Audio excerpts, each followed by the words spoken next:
لوگوں کے آگے ہاتھ پھیلانا مناسب سمجھتے ہیں، لیکن اپنے ملک کے اندر موجود الیکٹرانک میڈیا ہاؤسز، امپلائرز اور ساتھ ساتھ ڈیجیٹل میڈیا کے لوگوں کو ہیرس کر رہے ہیں۔ ایکوٹی آ رہی تھی یہ انٹو آئی ٹی، وہ تقریباً $500 ملین سے 1 بلین کے قریب ہو جاتی اس سال میں، وہ اب بالکل آنا بند ہو گئی ہے۔ 75% جو مارکیٹ کہہ رہی ہے کہ پاکستان اپنی جو ادائیگی ہیں وہ شاید نہ کر سکے۔ کسی بھی معیشت کی بحالی کے لیے یہ بہتر ہوتا ہے کہ آج کل کے دور کے مطابق الیکٹرانک اور جو ڈیجیٹل ارننگ ہے اس کو بھی اس کا حصہ سمجھا جائے، اس کو امپورٹنس دی جائے۔ لیکن ہمارے ہاں پرابلم یہ ہے کہ اس حکومت کو شاید یہ سمجھ نہیں آ رہی کہ وہ باہر سے تو مانگنا مناسب سمجھتے ہیں، باہر لوگوں کے آگے ہاتھ پھیلانا مناسب سمجھتے ہیں، لیکن اپنے ملک کے اندر موجود الیکٹرانک میڈیا ہاؤسز، امپلائرز اور ساتھ ساتھ ڈیجیٹل میڈیا کے لوگوں کو ہیرس کر رہے ہیں۔ کیا شوکت ترین صاحب اس حقیقت سے نظریں چرانا پاکستان کی معیشت کو مزید عطا گہرائیوں میں نہیں پہنچا دے گا؟ دیکھیں سر، پہلی بات تو یہ ہے کہ میں اس ساری چیز کو جو ہے وہ انفارمیشن ٹیکنالوجی کے زمرے میں لے کے آ جاؤں گا سر۔ اور میں نے اپنے جب اکنامک پلان میں نے بنائے تھے تو اس کے بیچ میں اس کو بہت زیادہ امپورٹنس دی تھی کہ آپ کی جو اس وقت آپ کی پاپولیشن ہے، ینگ ہے، اور اس کو ایجوکیٹ کریں، اس کو یہ انفارمیشن ٹیکنالوجی میں ٹریننگ دیں اور اس سے جو ہے آپ ریونیو کمائیں۔ اور اس کو جو آپ بات کر رہے ہیں یہ سارا ایک قسم کے، آپ تو ایک حصے کی بات کریں، میں تو اوور آل بات کر رہا ہوں۔ تو وہ یہ رہا تھا کہ 1 سال پہلے ہم جو ہمارے جو آئی ٹی جو تھی اس کی ایکسپورٹ تھی وہ 75% بڑھی تھی، اور ہم جو ہے وہ تقریباً $2 بلین پہ چلے گئے تھے۔ اس کے بعد ہم نے جو ایک قسم سے انسینٹیوز دیے تھے اس سے بڑی ہی دنیا جو ہے وہ پیسے لے کے آ رہی تھی۔ اب تو جس کو آپ کہتے ہیں یہاں آئی ٹی کے بیچ میں انہوں نے جو انکوبیشنز وغیرہ تھیں اس میں پیسے ڈالنا شروع کر دیے۔ اور مجھے کچھ 4 دن پہلے ایک شخص نے بتایا کہ ان کے پاس جو انویسٹرز تھے وہ تقریباً $250 ملین کے تھے۔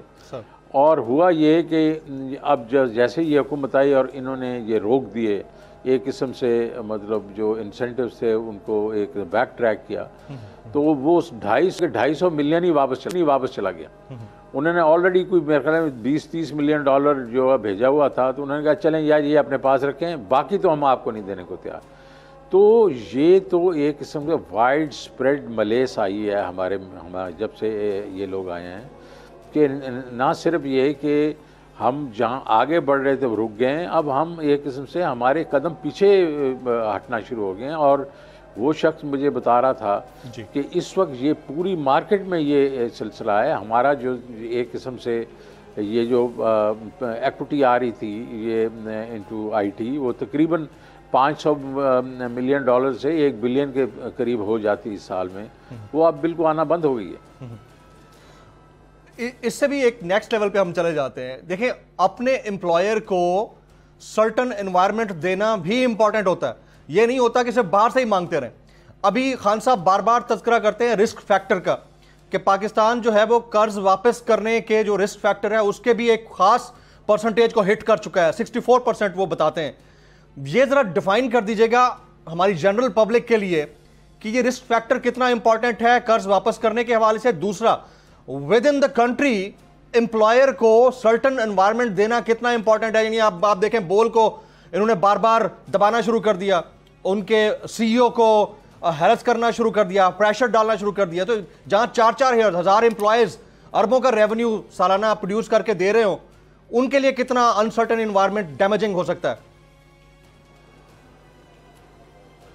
پہلی بات جو آپ کر رہے ہیں وہ ہے کریڈٹ ڈیفالٹ سواپ کی بات کریں، جہاں مارکیٹ یہ ڈٹرمن کرتی ہے کہ پاکستان کے جو حکومت ہے یا پاکستان پر سے وہ اپنی جو ادائیگیں ہیں وہ کس طرح پورا کرے گا، اس کی پرسنٹیج کیا ہے ڈیفالٹ کی۔ ہمارے وقت میں وہ 5% سے کم تھی، مطلب مارچ اپریل میں یہ 5% سے کم تھی۔ 5% ایک قسم سے نارمل ہوتا ہے، اس سے بھی نارمل سے بھی بہتر ہوتا ہے۔ اب وہ جو ہے آپ نے 62 کہا، وہ آج وہ چلے گئی ہے 75% پہ۔ 75% جو مارکیٹ کہہ رہی ہے کہ پاکستان اپنی جو ادائیگی ہیں وہ شاید نہ کر سکے، اور یہ is one of the highest in the world today, in the developing world. یہ مطلب یہ کبھی ہم نے ایسے دیکھا نہیں تھا، پہلی بات۔ دوسری بات یہ ہے جو آپ کہہ رہے ہیں امپلائرز وغیرہ کی، وہ آپ بزنس انوائرمنٹ کی بات کر رہے ہیں کہ بزنس انوائرمنٹ میں 88% لوگ جو ہیں انٹرپرنورز ہیں، بزنسز ہیں، وہ کہہ رہی ہیں کہ پاکستان غلط سمت کی طرف چل پڑا ہے۔ 88%۔ اگر آپ کو یہ ویڈیو پسند آئی ہو تو سبسکرائب کیجئے اور بیل آئیکن ضرور ہٹ کیجئے گا۔ بول نے ہمیشہ حق و صداقت کا ساتھ دیا، سچ کے ساتھ کھڑا رہا۔ ہم ہیں مثال ابر، مگر اس ہوا سے ہم ڈر کر سمٹ ہی جائیں گے، ایسے بھی ہم نے بڑی مشکلات، بڑے بڑے چیلنجز ہے اس کی عادت، ڈرا رہا ہے میری فطرت، ڈرا نہیں ہوں میں، اور یہ ایمان کی طاقت کی وجہ سے۔ صحافت پر جب بھی کڑا وقت آیا، صرف بول کھڑا رہا۔ انشاءاللہ اللہ بہتر کرے گا، حق باطل پہ غالب آ کے رہے گا۔ بول کو ہے ضرورت عوام کے دعاؤں کی، اظہار آزادی کے لیے، پاکستان کے لیے۔ سبسکرائب کریں اور بیل دبائیں تاکہ کوئی خبر رہ نہ جائے۔